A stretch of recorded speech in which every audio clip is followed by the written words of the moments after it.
One thing about Pacific Drive is that it has one of the most commendable approaches to tutorialization I've seen in a survival game. This is how it works. In the game's introduction, you come across a beat-up car. At the same time, an objective pops up and tells you to put the wheel back on. Nearby, a tyre is lent against the carport frame, so of course, you put two and two together, pick up the tyre, and attach it to the car. Simple, but most importantly, natural. Next, you're told to start the engine. There are no glowing shaders drawing your attention. You do what comes naturally and turn the ignition. The car growls to life, just as you'd expect. The next objective is to get to safety. Entirely non-specific, but what you're inclined to do is hit the accelerator button. However, the car doesn't move. If you look down, the gear stick has a lit up letter P on it. Ah, of course. So, when you interact with it, it gets pulled into drive and you can take off down the road.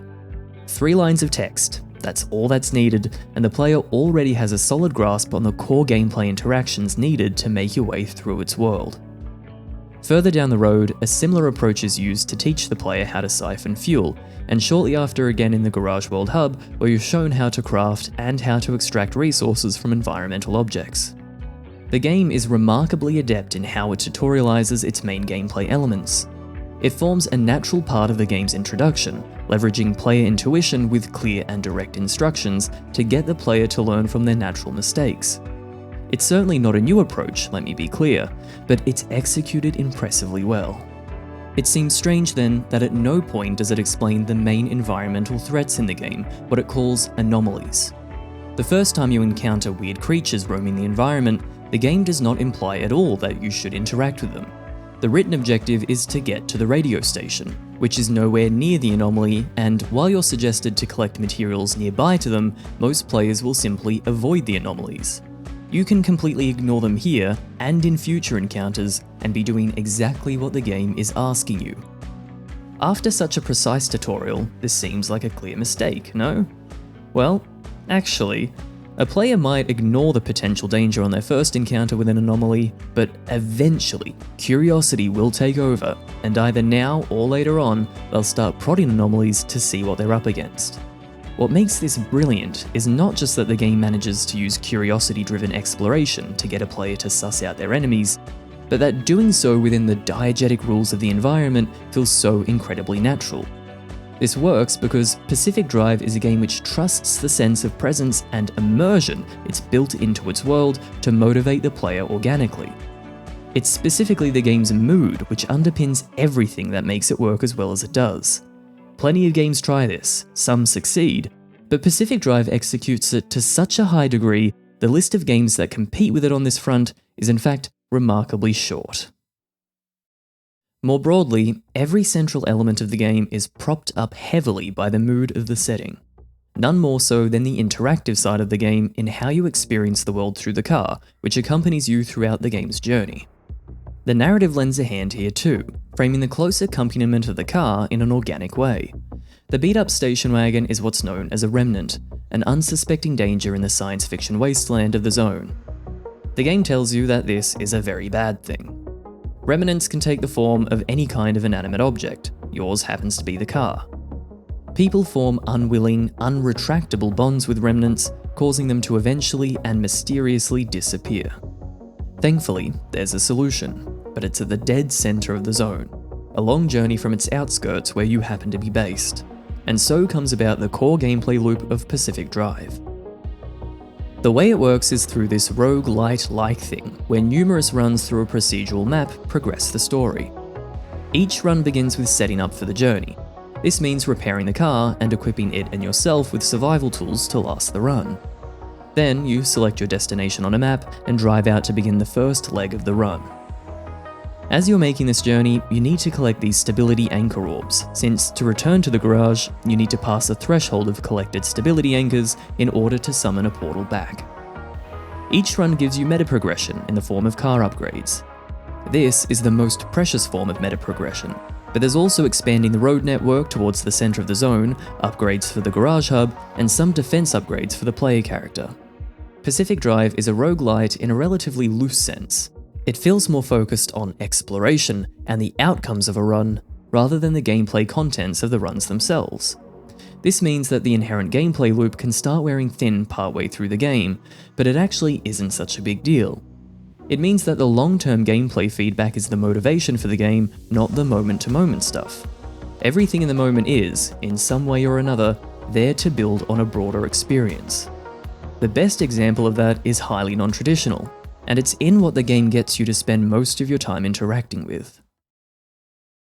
The fact that the car is a remnant is not just some narrative flavour, it's a framing device that dovetails exceptionally well into the core gameplay design. Over the course of the game, you develop a genuinely close relationship with this thing. Not that kind of relationship. Anyway, cars of course are inanimate objects. You can take the utmost care of these things, buffing out every scratch and conditioning the dashboard on the weekends, but it ain't gonna treat you any differently back. Despite this, in the real world, humans can put a particularly strong anthropomorphized lens on them. That's why that weird clip exists in the first place. They hold a particular meaning, culturally. They carry a sense of freedom. In most of the world, getting a driver's license is a defining step towards adulthood in someone's teenage years. They may be just lumps of steel which can move very quickly, but they have a lot of significance beyond their function. Pacific Drive leverages the natural tendency we have to anthropomorphize a metal box on wheels. The vast majority of your objectives, broad and small, are accomplished through the use of the car. This is forced through the design of the game since the player character is minimally viable without it. You can't run fast, traversal is awkward and clumsy, storage space is small. The only thing you're good at is resource collection, and 95% of the time, those resources are to improve the car down the line anyway. Your character is very easily damaged without the car as well. It acts as a protective shield for the player, preventing damage from radiation and other status effects. The game goes as far as denoting the car's health as armor, and if the car's hit points drop below a certain level, you start taking more damage from the environment. And without the car, you wouldn't be able to haul anything back to base. In order to finish a run, you need to activate that rift which teleports you back to the garage, and it'll only work if you drive into it. There's no completing a run without the car. It's the two of you, no more, no less, ostensibly against the odds.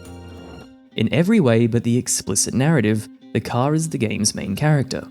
The character you play as is an empty, silent protagonist for the person holding the controller to fully embody. It places an importance on the unfiltered connection between you, as the human person you are, and the atmospheric journey of the game.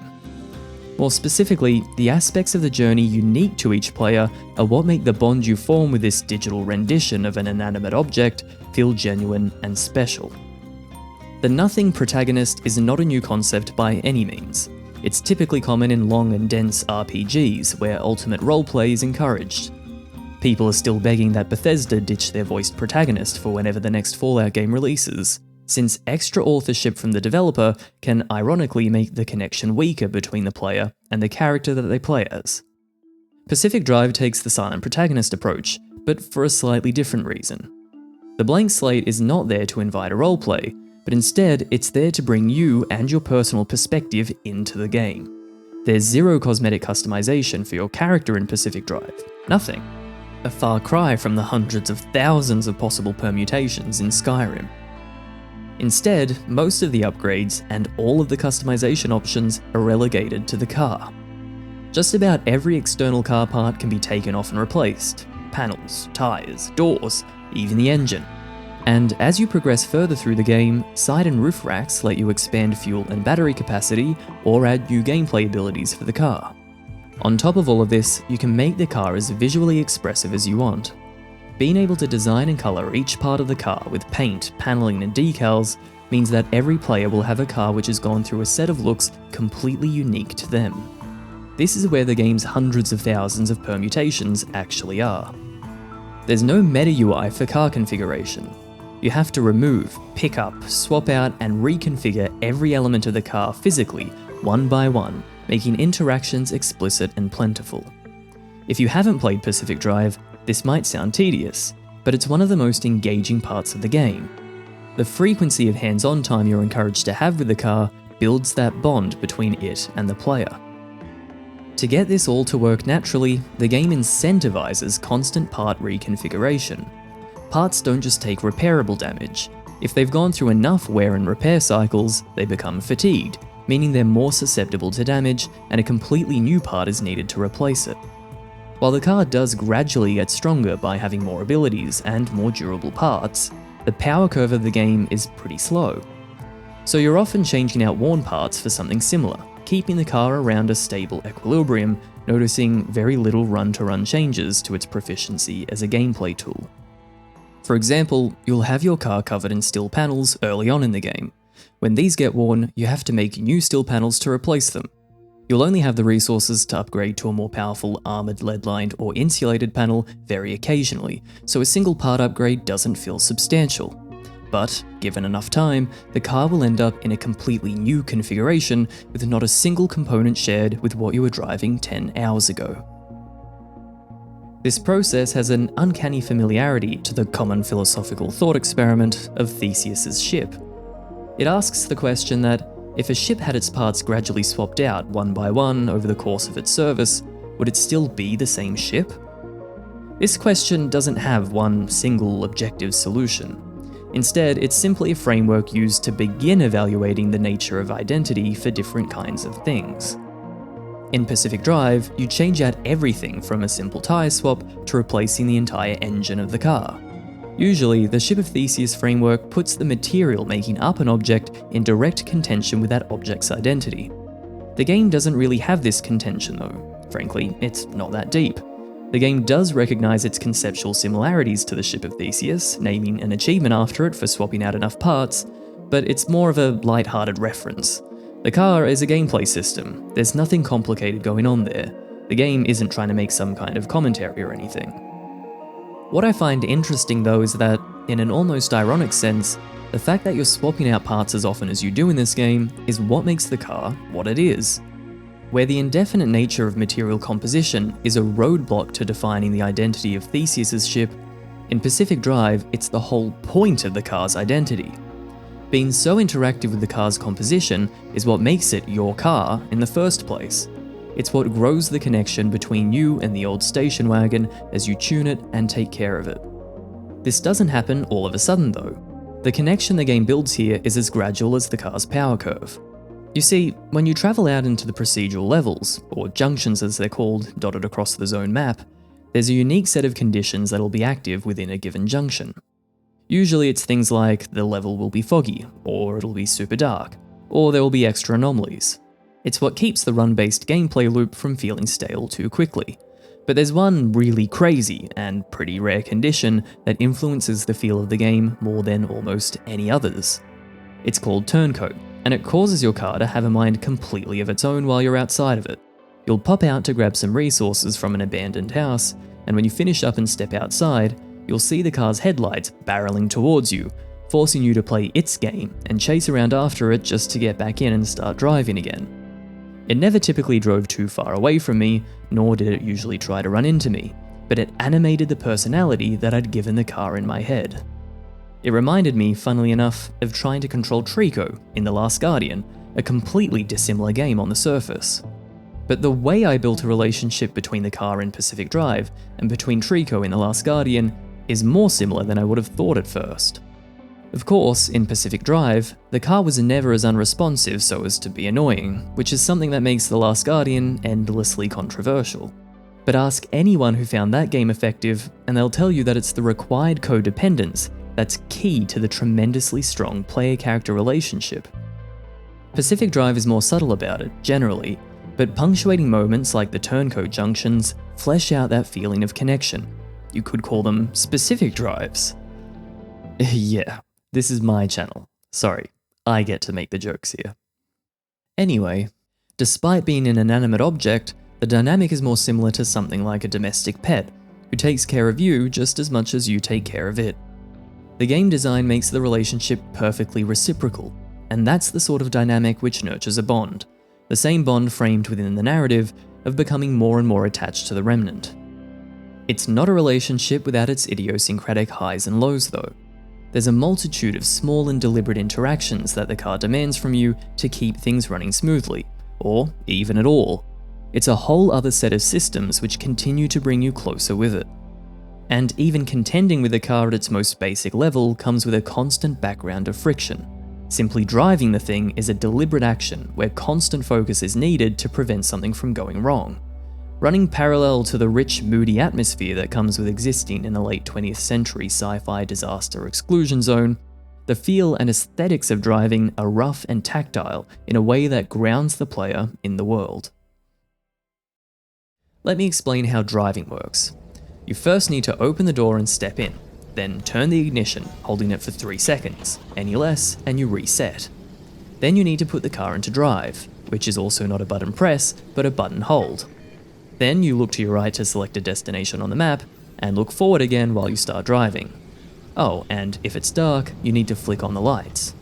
When you need to stop, you do everything in reverse order. Get out of the car, collect your shit, then, oh, fuck, the lights are draining the battery.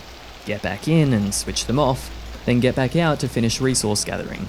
Then you need to move around to the boot, fill it up with your loot, and run through the whole process all over again as you climb back into the clunky station wagon. As you're driving, you need to physically look around. The map is intentionally a diegetic 90-degree head turn to the right, so you can't navigate and look at the road at the same time. Driving is an action demanding constant focus and attention. And on top of all of this, when you need to make a quick repair, you have to engage with the one-by-one part management system, interacting with every piece of the car individually and sorting them Resident Evil style into your car storage. All particularly stressful if you get caught up in a zone anomaly while this is happening. But the pacing of each run isn't a flat line of fumbling around until you're done. Unless you die, every single run has to end in the same way. You of course have to open up the rift to teleport back to the garage. It's marked by a column of light somewhere in the level while a battle royale storm closes in, forcing you to hightail it.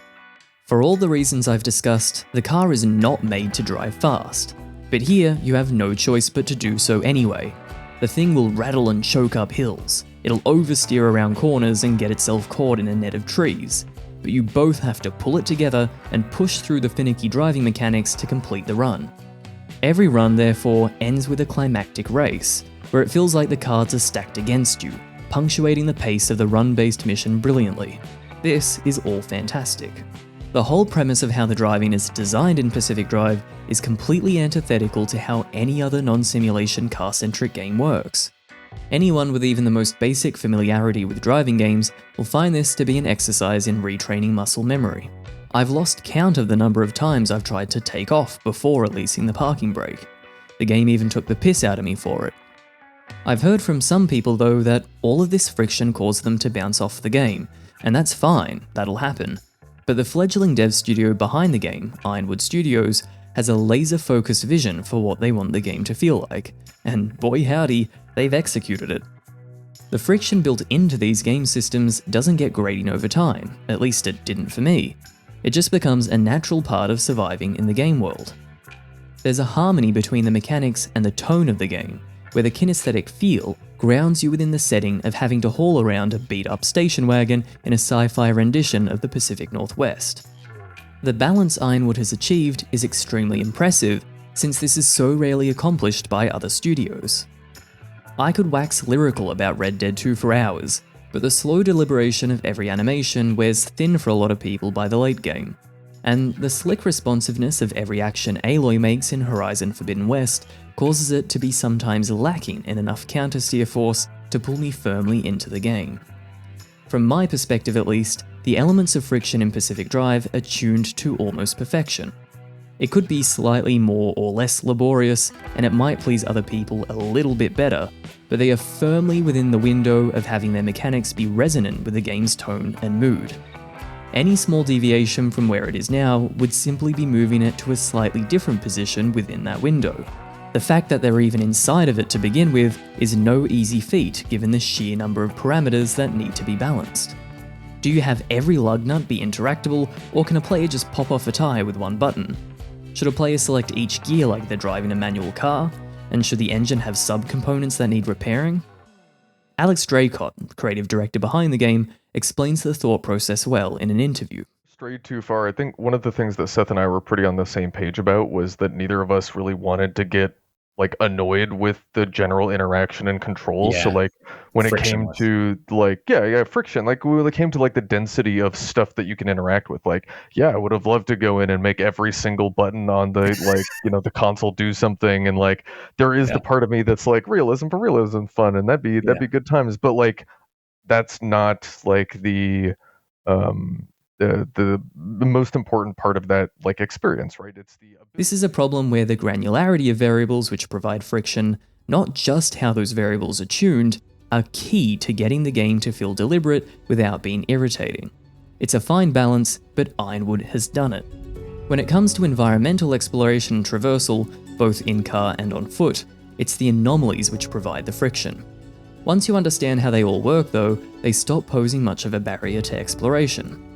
This leads to the intrinsic motivation for exploration, the motivation set by the game's systems and objectives, to become noticeably weak in the game's latter half. The resistance provided by the game systems never gets grating, but the call to go out and explore the same environments, dodge the same anomalies, and pull over for the same empty shacks again and again does. This also isn't helped by the fact that going out of your way to explore for the sake of loot collection isn't incentivized very well. You see, some areas require more valuable resources to break into than others. Some might only require a crowbar, which is a very easily crafted tool, but some will instead need you to use consumables that are otherwise used to repair your car, like an electrician's kit. However, regardless of how difficult to break into an area is, or even how out of the way one is, it's no more or less likely to contain high quality loot than an open hut casually lying by a main road. Once you work this out, there's little reason to stray from the main path through a junction. Then, when put under pressure to maximize return from a junction within the time limit of an incoming radiation storm, exploring any nooks and crannies is actually disincentivized by the way loot quality is tuned. Pushing your luck by poking around the limits of a junction comes with no risk-reward dynamic at all. Instead, the risk-reward dynamic is relegated only to how many junctions you decide to stop through during a run. The result is that the strategy within each junction begins to lose some of its dynamic nature in the latter stages of a playthrough. What thankfully saves the game in its latter half is its dedication to mood. The gameplay loop is initially compelling because of the roguelite runs and resource collection, as well as the early narrative mysteries. Then it ramps up as curiosity to understand the zone and that which it contains pulls you through. As the game moves on though, what prevails above all of this is the extrinsic motivation to sit in the deep atmosphere of the exclusion zone. When constructing a storytelling experience, the outcome depends a lot on how well its themes are executed on. One tool that storytellers have to do this is mood. I've mentioned it quite a lot already because it's a pivotal tool used by the developers of Pacific Drive.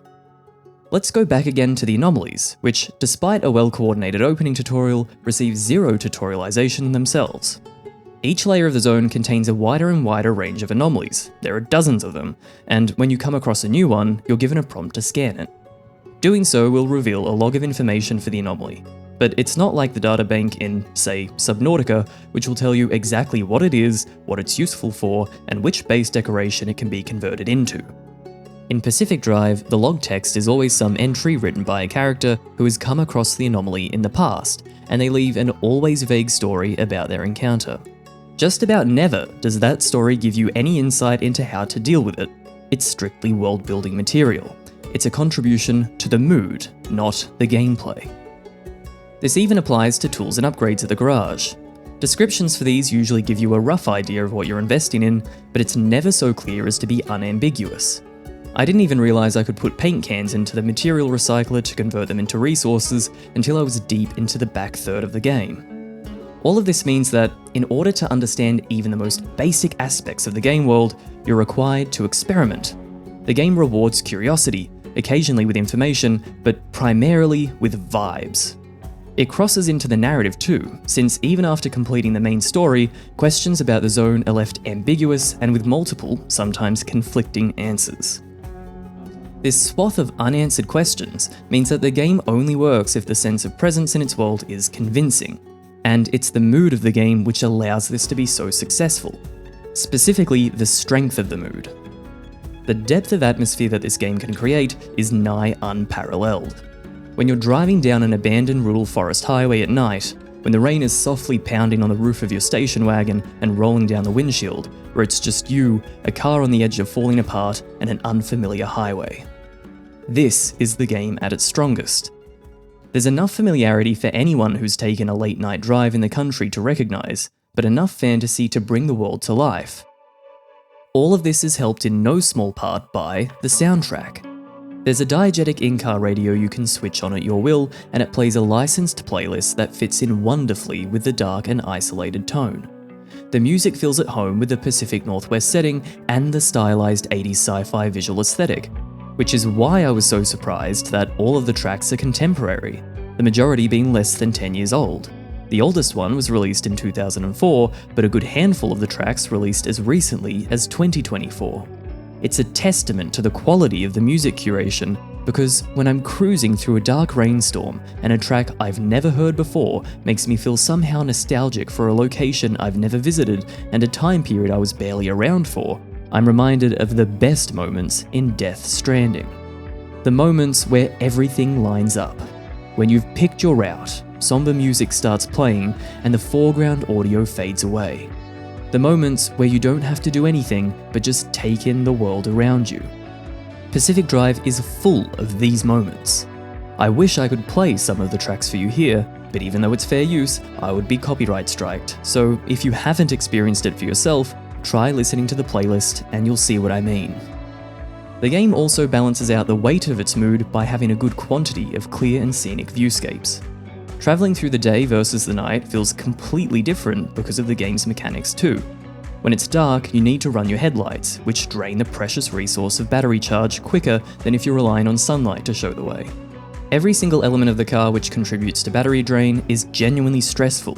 If you attach a solar panel to the car, this dichotomy is even stronger. In the dark, resources are harder to spot from a distance, and so are the dangers.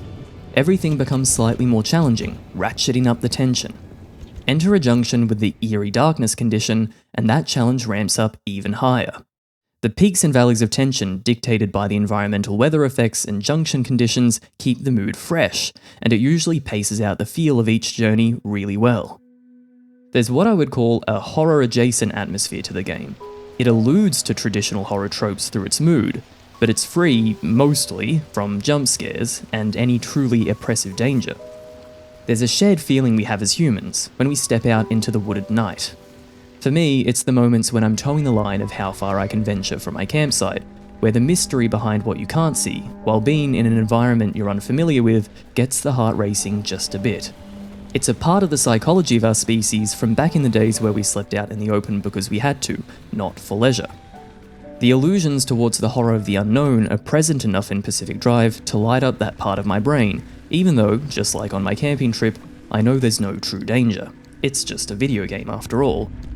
But the mood speaks the same language as my primitive brain, so I have no choice but to feel at least something.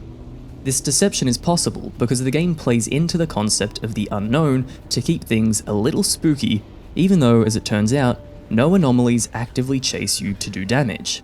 Any damage you take is an indirect effect, or because you encroached into an anomaly's radius of effect. It sets up this world which is unfit for you to exist in, not because it wants you out, but rather because it couldn't care less if you were there or not. You're never told this crucial bit of information though until you encounter all of the anomalies yourself. Your intuition would otherwise tell you that there's surely something out there that'll hunt you down. My primitive brain will tell me there's always at least a chance of danger if I can't see beyond the tree line. It feels like the game even tries to play into this natural player apprehension and gestures towards the possibility of active dangers. I was pissing myself the first time I encountered a junction with the something's moving condition. I mean, look at that creepy little thumbnail for it. Turns out it just means teleporting mannequins. Not an active danger, but still pretty creepy. Ultimately, the danger that the game gestures is there feels real for the majority of the game. But that's the big caveat here, because the majority is not the whole thing. And the passive nature that comes along with the game's anomalies creates a problem once you understand it. When all you have to do is casually drive around most anomalies to avoid them, they lose their threatening nature. The limb shield upgrade the story gives you halfway through also lets you just about ignore the rest of the anomalies that can bother you by following you around and screwing with your car. Now, if you were cynical, you'd be quick to point out that plenty of games do something similar, integrating your ever-increasing skills and awareness into the power fantasy of a well-tuned power curve. So couldn't this be a good thing? For example, if you revisit an area of Dark Souls that you struggled with at the beginning of the game just to get revenge on those fucking Black Knights by showing them what getting one hit is like, the fact that the game's much easier now isn't a bug, it's a feature. It's a realization of the progress you've made mechanically and with your understanding. Why this doesn't work in Pacific Drive though, is that getting to the point where the world poses a little threat is about seeing through the game's illusion rather than getting good at anything in particular. Around the 2/3 mark, about 20 hours in, you realise that none of the anomalies pose any great threat if you put a minimal amount of effort into avoiding them. By then, you have a ridiculously upgraded car too, so it's hard to get yourself into real trouble. And because none of the anomalies force you to overcome their presence in any substantial way, when you get to that point, they feel simplistic. It doesn't feel particularly earned. It can become a matter of viewing the world as a set of status effects and statistics, which causes the powerful illusion developed by the mood to occasionally fizzle and flicker in the late game. Where there is still some oppressiveness which remains in line with the game's tone is the random junction conditions. If you go in unprepared, and part of the zone is draining your fuel for example, you can be caught out. But this is more to do with the broader presentation of the zone as a hostile place to exist, rather than how you engage with its explicit inhabitants. Either way, the mood, as I mentioned more than anything else in this video, is responsible for keeping the game feeling grounded. Yes, the gameplay is more than serviceable, but it's quite simple at its core. The framework does the heavy lifting. And if the atmosphere justifies the gameplay, then it must be the narrative which justifies the atmosphere, right? Well, kind of, but this is probably the least well executed part of the game. The main themes of the narrative are of loss, guilt, and acceptance. If you want to avoid spoilers, this is your chance to skip to the on-screen timestamp. It all begins when your player character gets interrupted on, one of those casual late-night cruises outside a radiation wasteland created by a scientific disaster walled off from the public. The exclusion zone sucks you into a sci-fi landscape of the fucked up variety. This is where you come across the car for the first time and go meet the 3 characters of the story who talk to you over the radio as you follow their instructions to progress through the game. The 3 characters are all related to the organisation responsible for this corner of the Pacific Northwest becoming the desolate zone it is now, Ada. 2 are scientists. One is Ophelia Turner, but she goes by Oppie. She's credited for the discovery of limb waves, the actual scientific phenomenon responsible for the fallout. She sits in her own pocket of the zone, where she lives out her nihilistic days in solitude. The other scientist is Francis, who is shacked up with an ex-maintenance worker, Tobias. These 2 have decided to stay behind in the zone to log its otherworldly stories, and to try and uncover its deeply hidden mysteries. But we also need a motivation for narrative momentum, and that's where the car comes in. With it being a remnant, you're destined to form an unshakable bond with the car, which, as the 3 radio voices tell you, means you're destined to eventually go crazy and disappear. So, to the centre of the zone it is, where the best hope of escaping the whole sci-fi wasteland is before the remnant can do its work. Oppie's status as a scientist isn't one of prestige. She's long washed up, and in the earlier days of the zone, decades ago, she lost her husband to it, who was another scientist for Ada. Oppie's decision to stay behind in the zone, well after it had been abandoned by the suits and scientists who created it, is founded in the guilt she has for her dead husband. Francis and Tobias keep you in good company with their bickering relationship over the radio as you make gradual strides towards the centre of the zone. Now, it's with these 2 characters that the writing tries to solidify some emotional stakes about 2/3 into the game, when Tobias eats it trying to, yeah. Honestly, I'm struggling to remember what even happened here. He dies, but it's a busy part of the game that was chosen to deliver this narrative beat. Now, even when I go back to watch it again, the moment is quite unimpactful, and I honestly wonder what could have been done to have this moment work better, because the whole narrative delivery framework makes it hard for impactful moments to work at all. Having all the characters be disembodied voices makes it inherently difficult to connect with them, not just because of the lack of character models, but because it's all dialogue delivered over radio, you're never interacting with them. This isn't the only example of this kind of storytelling though. Firewatch, for example, tells its story by having its main character listening to people over the radio too. The difference with Firewatch though is that the story there is introspective. The main character can give his own input to the voices on the other end of the line. He also goes through an arc which is the narrative center, and the characters over the radio push the plot forward in service of that. So even when nothing is being spoken, the interactions you have with the environment in Firewatch contribute to the story being told because they're associated with the person the story's actually about. In Pacific Drive, however, it's the other way around. The core story is about 3 different characters, not the player. The only characterization that happens in the game is during the sporadic and short radio conversations, so there's not a lot of room to actually do anything substantial. And more often than not, these conversations are just telling you to go to a particular location to progress the story, just to unlock more radio dialogue exposition, telling you to go to another place again, so on and so forth. Apart from the narrative thread of having to escape the zone in a race against being corrupted by the remnant station wagon, none of the story revolves around you as a player, yet most of the dialogue is about instructing you on what to do next. With the vast majority of the dialogue being expository, there's little room left for character development. The result is characterization which doesn't carry enough weight to have moments like someone's sacrificial death mean as much to the player as the writing feels like it wants for the story. It's a shame too because the voice acting is great and the characters have really strong personalities. The storytelling is 80% of the way to making its core moments hit, but the storytelling approach undermines them. And it doesn't help that Tobias's death is happening right as you're doing a bunch of distracting shit. I felt like I'd actually missed something when it happened. I thought, surely he wasn't just killed off while I was meandering about with my inventory. But indeed he was, so it felt, emotionally, like a missed mark. The last third of the game is then doing 3 basic runs back and forth from the same part of the map before getting to the grand finale. Unfortunately, the ending of the game is unimpactful in its own right as well. What feels the most unnatural about it is the lack of any resolution for the main mysteries presented in the game's world and story.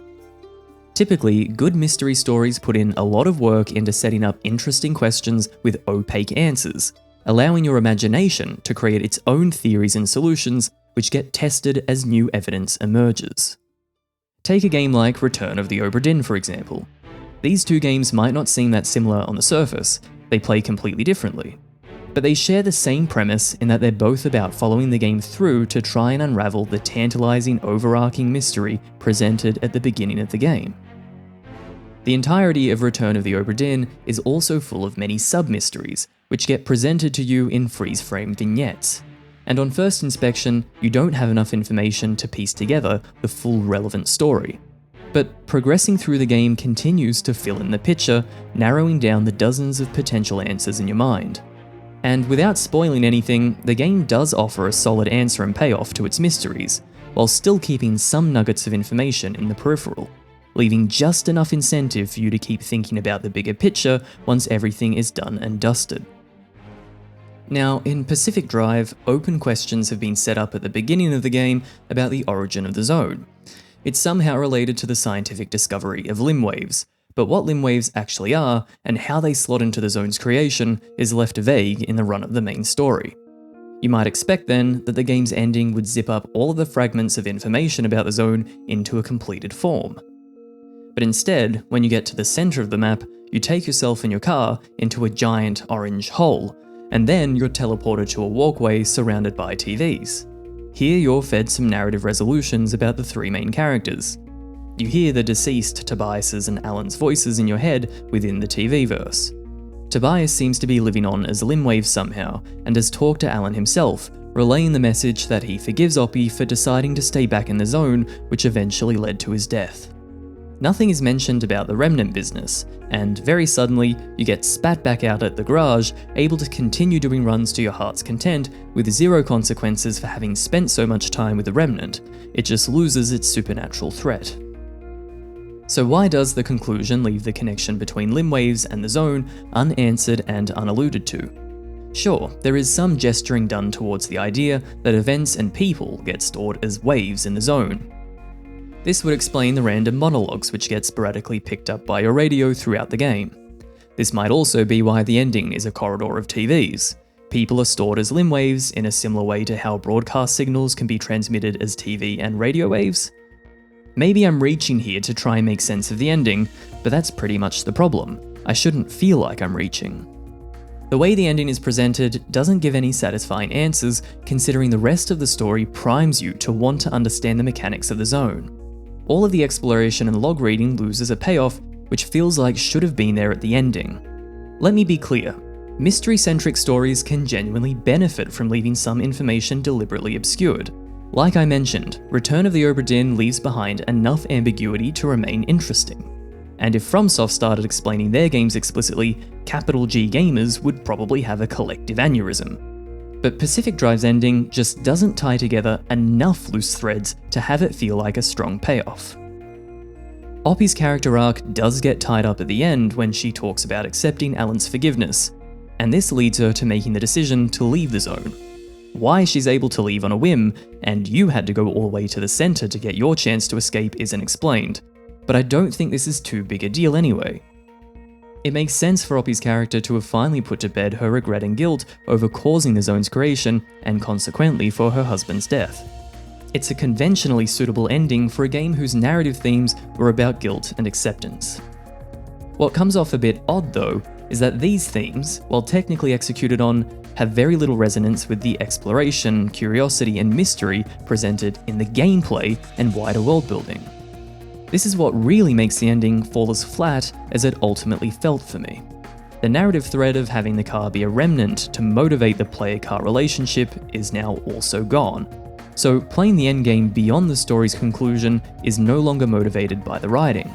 And to be fair, this part of the game doesn't have to exist, and even then, the connection you've likely built up with the car by this point is probably enough to pull you through at least a few more runs to see if you can get a new bobblehead for the dash. However, there's still one last game element which acts as a direct and intrinsic motivation in the endgame, and that's the broader world-building collectibles. If you've played the game yourself, you might be saying at this point, sure, the ending didn't spoon-feed you every facet of the sci-fi mystery in the exclusion zone to you. Instead, you have to actually read the logs and audio recordings to truly get it. Okay, 1. Don't talk back yet, I'm not finished. And 2. The peripheral story content here, unfortunately, suffers from its own set of problems. They hold it back from elevating the depth of Pacific Drive's universe to where its atmosphere wants it to be. The collectible world-building content generally adds flavour to the logic and mystery of the mainline story rather than extending it, with the exception of Frequency File, an in-universe episodic podcast produced by a journalist who is interested in the stories mutated through grapevine gossip about the truth behind the exclusion zone. But even when talking about this full breadth of world-building content, the game's mysteries, while deliberately open, end up often being confusing rather than enigmatic. The logs and recordings describe a world I don't actually feel like match the one I'm exploring in the gameplay. There are plenty of text log stories describing insane-sounding anomalies that put most of the in-game ones to shame. It's even true for Frequency File, despite having clearly had a lot of detail put into it to stand as a genuine contribution to the explanations to the science fiction being served up.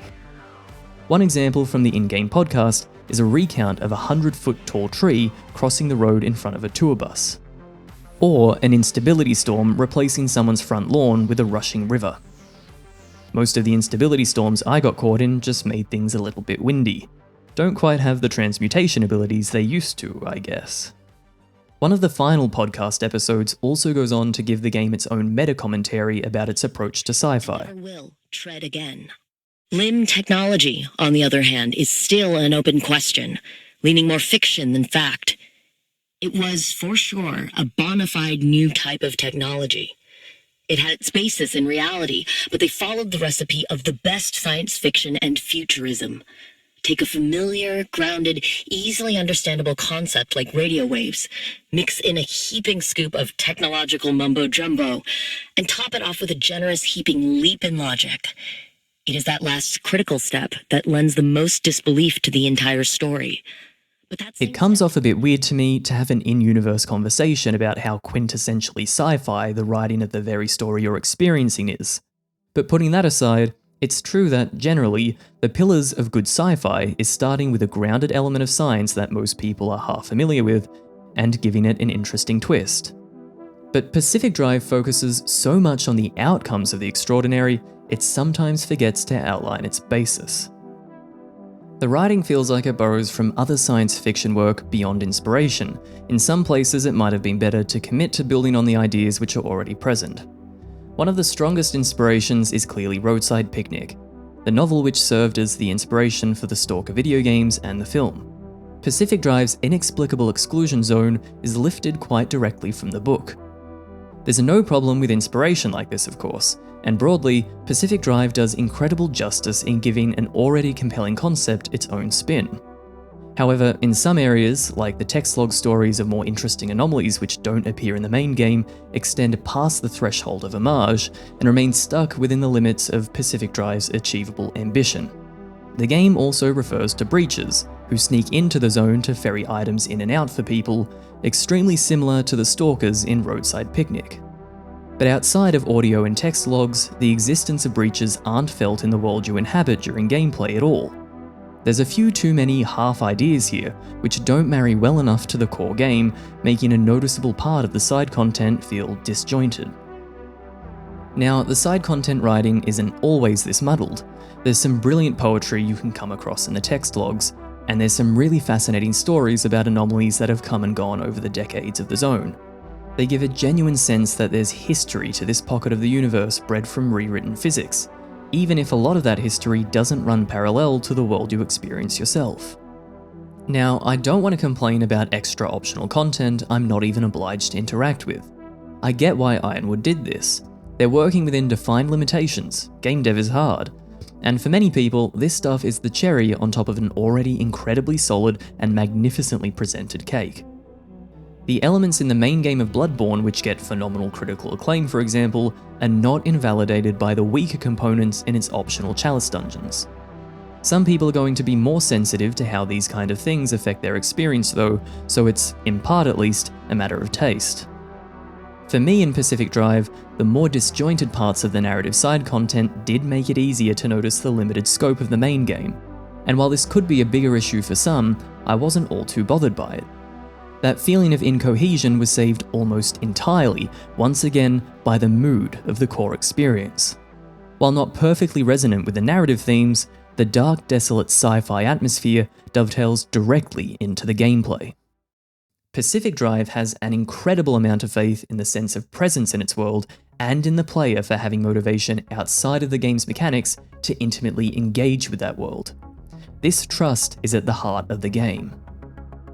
This is why, despite recognizing the weaker elements of the plot and some of the patchy intrinsic motivation for exploration through the eventually repetitive mechanics, I ultimately really didn't care. No, for me, the motivation to just exist in the richness of the world is enough to get me to want to see what happens next at any point through the game, where I'm skidding out in the rain while trying to keep the doors attached to my ramshackled station wagon, avoiding creepy mannequins and stone pillars as they rain from the sky. The atmosphere and mood also tie its secondary core element together, that being the connection to the car. It wouldn't work as well as it does if it weren't for a setting which was compelling enough to have me drag a car through it in the first place. Something I've noticed about Pacific Drive's dedication to the depth of its tone is that it's brought up a lot of comparisons to another game, one which is considered an unrivaled cult classic. Yes, I'm talking about Outer Wilds. Outer Wilds is easily one of the most interesting gaming experiences I've ever had.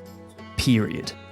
There's a lot I can say about that game, but for now, I just want to give this topic a bit of extra context, because while there are some points of comparison between Pacific Drive and Outer Wilds which make perfect sense, the overall experiences each game offer are wildly different, and as much as I would like to say otherwise, Pacific Drive hasn't captured what makes Outer Wilds truly special. I see a closer comparison between Pacific Drive and games like Death Stranding or Subnautica. In all of these three games, exploration is motivated by the gameplay and in developing an interest between the player and the setting through the atmosphere. However, none of these games take the incredibly unique approach of gating progression through one's knowledge of the world and its rules, which is the magic source of Outer Wilds. I could wipe my memory myself with a Men in Black neuralizer between each sitting of my playthrough in Pacific Drive, and while I might get confused, I'd be able to finish the game. What makes Outer Wilds special is that this wouldn't be true at all in a playthrough of that game. This isn't an issue at all with Pacific Drive as its own thing, but I felt the need to give my take on that comparison given how commonly I hear it made. No, what makes Pacific Drive truly special is how all of my successes and mistakes feel uniquely mine and my car's. This makes the journey I take through the game feel personal and significant, even if there are hundreds of other players who might have seen a very similar experience themselves. This is what brings me into the world. What makes each player's playthrough genuinely personal though are the customization systems, and oh yeah, the quirk system too. Your car can pick up random quirks in the game. It could be something benign, like if you pull the parking brake, the passenger door opens, or reversing lifts up the bonnet. Or it could be something more sinister, like running your lights drains fuel quicker. And some players get lucky with something like the horn giving you a speed boost. When people talk about their time spent with this game, the most exciting stories are often the ridiculous ones about very particular and unique quirks that only they would have gotten. You can remove quirks by sifting through a computer in the garage, where you have to choose from a list of all possible combinations of quirks in a Return of the Obra Dinn-like system, with hundreds of thousands of possibilities. So the only way you'll know if there's a quirk in the first place is to know your car well enough to actually notice it. Every system in the game is there for a reason, and it culminates in a truly effective relationship between you and nothing but a bunch of polygons and shaders. This is the pointy end of what makes Pacific Drive such an interesting game experience. It's hands-off enough to allow each player to go through a properly unique journey with the central character of the game, the car. But it provides enough guidance to make sure that that journey is impactful. Being left to your own devices to make sense of and overcome the hostile environment of the zone only works because of a commitment to an atmosphere deep enough to be compelling entirely on its own. So, while the moment-to-moment gameplay is justified just fine by the roguelite mechanics, what gives the feeling of real purpose to playing this game is the longer-term payoff of seeing the sights, the terrors, and the mysteries of its Pacific Northwest exclusion zone.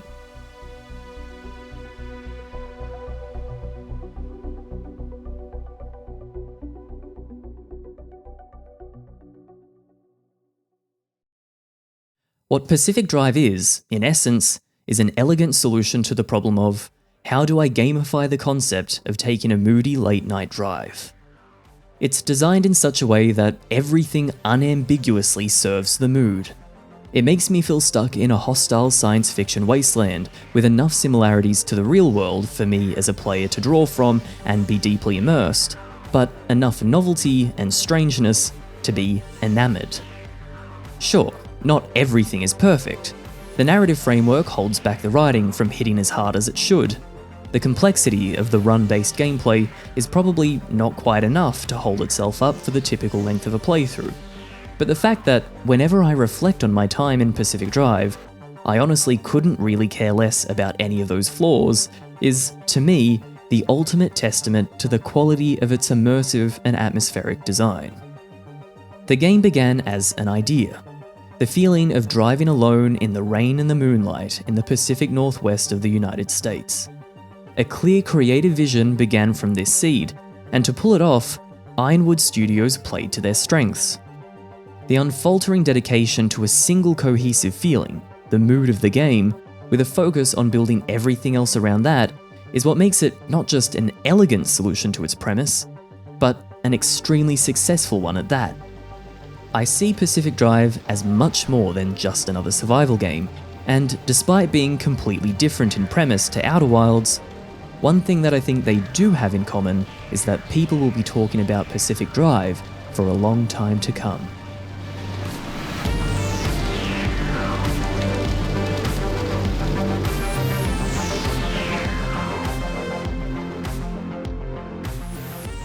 Well, look at you. You're still here. I have to say thank you. I genuinely appreciate you sticking around till the end of the video.